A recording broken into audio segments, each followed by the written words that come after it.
warahmatullahi wabarakatuh. Waalaikumsalam warahmatullahi wabarakatuh. Hari ini kita mengadakan rapat wali murid ya.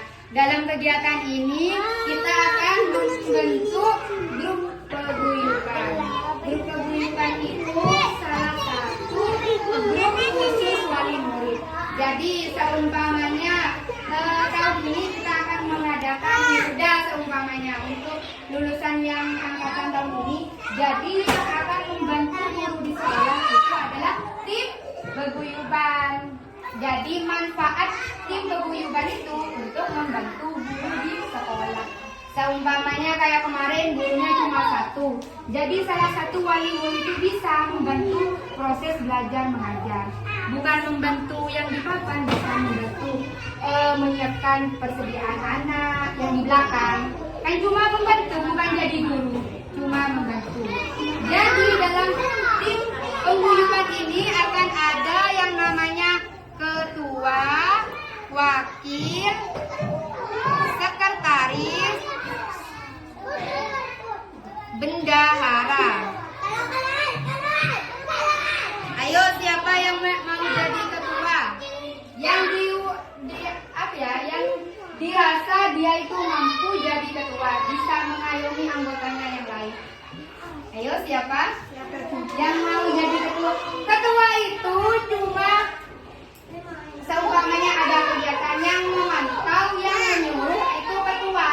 Kalau bendahara seumpamanya ini ada sumbangan, yang pegang uang itu bendahara. Kalau sekretaris ini seumpamanya ada dokumen apa perlu sumbangan terus pakai kwitansi yang menyediakan itu sekretaris.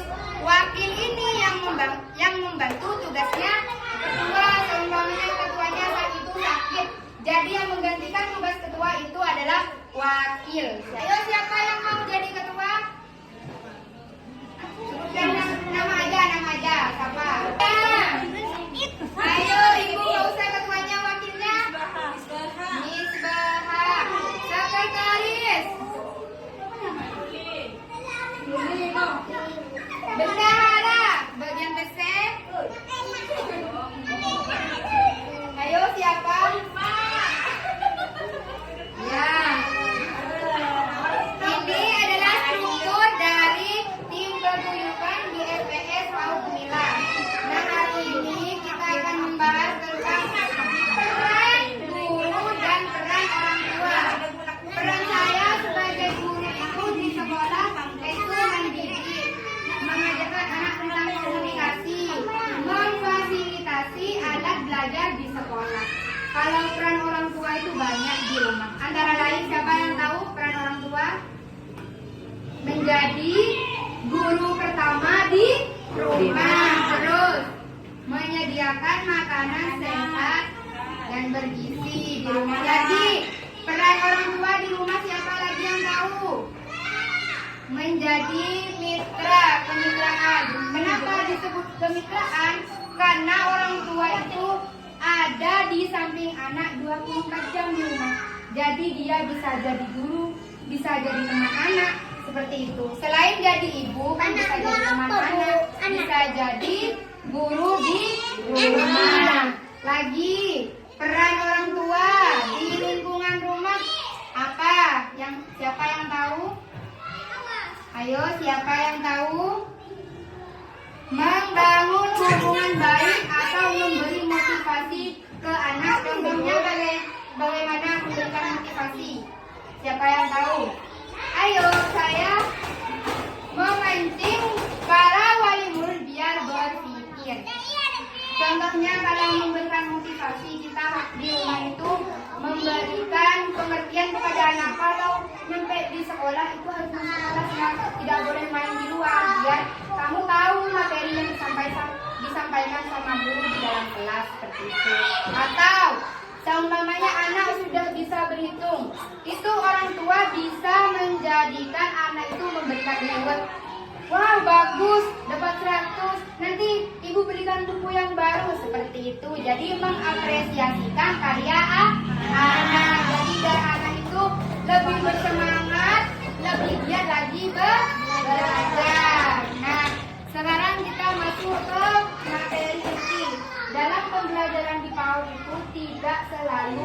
membaca dan menulis.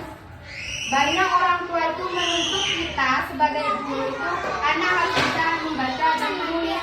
Sedangkan dari Kementerian untuk PAUD itu sendiri tidak mayoritas membaca dan menulis. Mereka itu bisa memberi pembelajaran tentang pengetahuan, memancing anak untuk berpikir. Contohnya memancing anak untuk berpikir itu seperti ini. Seumpamanya hari ini kita temanya tentang pelangi kan. Nanti kita tanyakan ke anak, kamu tahu pelangi? Anak itu kan pasti ada yang bilang tidak tahu, ada yang bilang tahu. Nanti kalau yang bilang tahu itu pancing lagi. Di mana kalian melihat pelangi? Kan pasti anak berpikir lagi, di mana pelangi gitu. Jadi seterusnya. Tiap hari, tiap pembelajaran itu temanya akan berubah. Seumpamanya dalam 1 bulan itu kita materinya tentang alam semesta. Alam semesta itu tiap minggunya nanti dibagi sama guru. Seumpamanya hari minggu pertama itu tentang benda-benda langit. Berarti diurut. Hari Senin pembahasan matahari, hari kedua pembahasan pelangi, hari ketiga pembahasan awan dan lain-lainnya. Jadi tiap hari itu tetap ada tujuan pembelajarannya, ya. Jadi jangan selalu menuntut membaca dan menulis. Nanti akan ada dalam 1 minggu sekali itu yang namanya percobaan. Kita akan mengadakan semacam eksperimen biar anak itu bisa tahu. Contohnya seperti minggu depan ini akan saya adakan percobaan tentang hujan. Yang alatnya itu dari air, minyak, dan kimia. Jadi anak-anak itu akan melihat proses jatuhnya air. Ya, jadi tidak melulu tentang membaca dan menulis karena pengetahuan itu juga sangat penting. Percuma tahu membaca dan menulis, tapi mereka tidak bisa berpikir, tidak bisa menganalisa apa yang mereka lihat sehari-hari. Seperti itu. Ada yang mau ditanyakan? Ada yang mau bertanya? Nah, seperti itu. Dari pembelajaran di PAUD itu banyak sekali mengandung aspek. Nanti kita akan diberi pembelajaran tentang keimanan kepada Tuhan Yang Maha Esa. Itu kan biasanya akan dilakukan di hari Jumat. Kita bisa memberi pembelajaran tentang sholawat, akan ada praktek sholat, akan ada membaca surat-surat pendek dan lain-lainnya. Selain itu di PAUD juga akan dibiasakan hidup sehat. Seperti apa hidup sehat itu, ada yang tahu? Ayo, bisa kita sharing sama-sama. Hidup sehat itu seperti apa? Sebelum makan mencuci tangan, ya. Terus kita rajin mandi dan gosok gigi. Nanti anak itu akan diberi pembelajaran cara cuci tangan yang baik itu seperti apa, terus gosok gigi itu seperti apa. Terus manfaat dari cuci tangan itu sendiri akan disampaikan juga sama guru yang memberi pemateri. Terus tentang kerugiannya, umpamanya kalau kita tidak cuci tangan itu apa, akan terjadi apa setelah makan itu kan bisa. Jadi kalau kita umpamanya tidak rajin cuci tangan bisa kena sakit perut seperti itu. Umpamanya kalau kita jarang sikat gigi bisa sakit gigi seperti itu. Jadi anak itu dipancing sekarang dia bisa berpikir kritis atau bisa mengembangkan daya pikirnya itu, bisa memancing anak itu bisa kan anak itu beda-beda. Ada dia yang pintar di materi, ada dia yang pintar di luar materi. Seperti umpamanya anak itu kalau di dalam kelas kalau masalah tulis dan membaca dia tidak tahu, tapi kalau praktek umpamanya ada lomba senam dia tahu, lomba tadi dia tahu, tapi kalau di dalam kelas dia tidak tahu. Dan sebaliknya akan ada anak yang pintar di dalam kelas tapi kalau sudah tampil di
dari berat badan, tinggi badan, lingkar kepala sampai lingkar lengan atas. Biasanya itu akan dilakukan oleh posyandu tiap bulannya.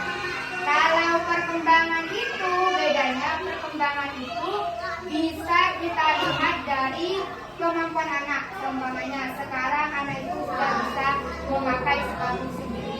Minggu depan anak itu sudah bisa pakai baju sendiri. Terus seterusnya seperti itu. Jadi itu yang dimaksud tentang perkembangan. Bedanya pertumbuhan dan perkembangan dari situ. Kalau pertumbuhan bisa diukur, kalau perkembangan itu bisa dilihat dari prosesnya atau kegiatannya. Ya. Ada yang mau ditanyakan lagi? Ayo, yang mau bertanya. Nanti untuk grup pengguyuban ini akan ada grupnya ya. Nanti ada juga surat keterangannya. Nanti akan dibuatkan oleh guru. Ada yang mau bertanya?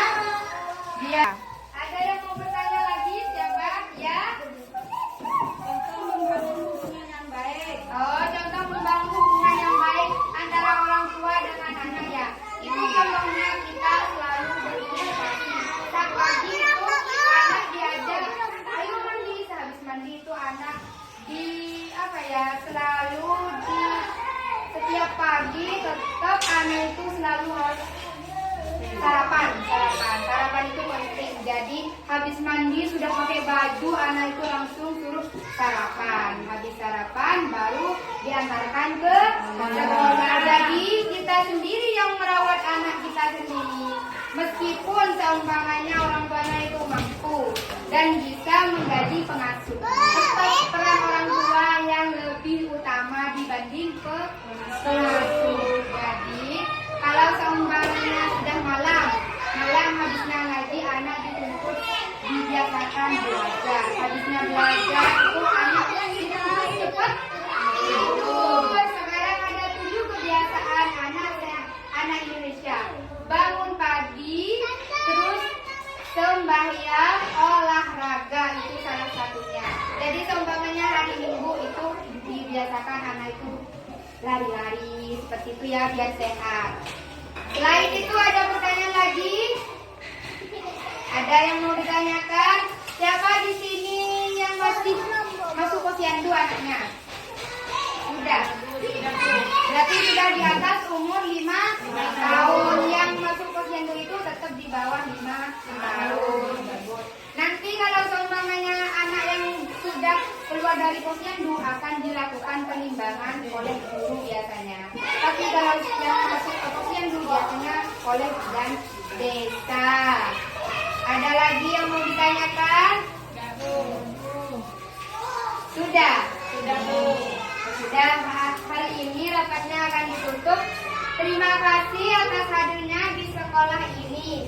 Jadi kalau ada rapat lagi, khusus wali murid diharapkan hadir semua, meluangkan waktunya. Soalnya kalau ada rapat wali murid itu pasti guru akan menjelaskan tentang pembelajaran di sekolah, tentang kegiatan anak di sekolah, biar kita sama-sama tahu proses belajarnya di sekolah itu seperti apa cuman nyanyi-nyanyi, tepuk-tepuk, kan tidak mungkin seperti itu tiap hari.